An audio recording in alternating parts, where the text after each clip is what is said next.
Hi everyone, welcome to my YouTube channel Jasmine's cooking recipe. আজকে আমি আপনাদের সামনে একটি চিকেন রান্নার রেসিপি নিয়ে হাজির হলাম। এটি পোলাও, ভাত কিংবা রুটি পরোটার সঙ্গে খেতেও খুব দারুণ লাগে।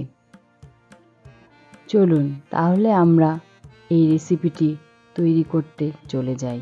একটি বাটিতে ধুয়ে রাখা একটি চিকেন দেশি, তারপর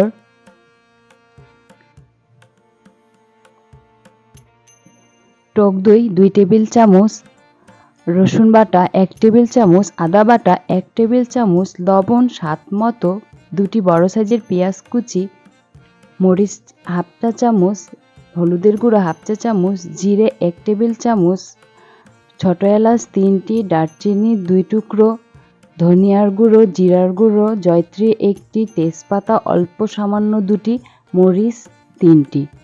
এবার আমি চিকেনগুলো ম্যারিনেট করব। এর জন্য 1 টেবিল চামচ রসুন বাটা, 1 টেবিল চামচ আদা বাটা, ফেটিয়ে রাখা 2 টেবিল চামচ টক দই দিয়ে ভালোভাবে চিকেনগুলো মেখে নিব। লবণ স্বাদ মতো, আপনারা আপনাদের স্বাদ মতো লবণ দিতে পারেন। এবার এই চিকেনগুলো 10 মিনিটের জন্য রেখে দিব।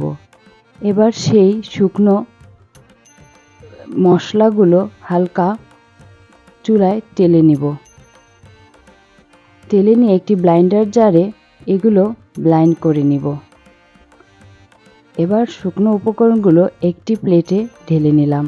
এর মধ্যে একটি প্যানে 3 চামচ তেল ও 2টি পেঁয়াজ কুচি দিয়ে ভালোভাবে পেঁয়াজগুলো হালকা ব্রাউন কালার করে নেব। এবার মেখে রাখা চিকেনগুলো দিয়ে ভালোভাবে নেড়ে অল্প সামান্য পানি দিয়ে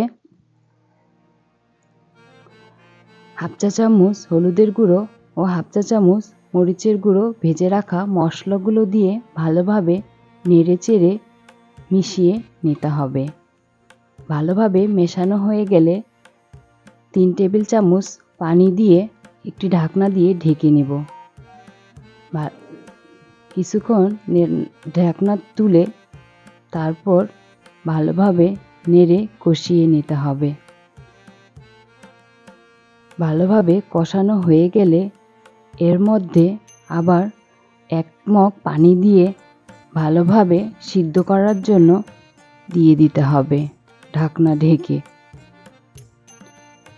চিকেনটি আমার হয়ে গিয়েছে। যদি আমার রান্নাটি আপনাদের ভালো লেগে থাকে তাহলে আমার চ্যানেলটি সাবস্ক্রাইব করবেন, পাশে থাকা বেল বাটনটি বাজিয়ে দিবেন পরবর্তী নতুন নতুন রেসিপি পেতে। আমার ভিডিওটি অনেকেই দেখছেন কিন্তু সাবস্ক্রাইব করছেন না। Please subscribe our YouTube channel. ধন্যবাদ।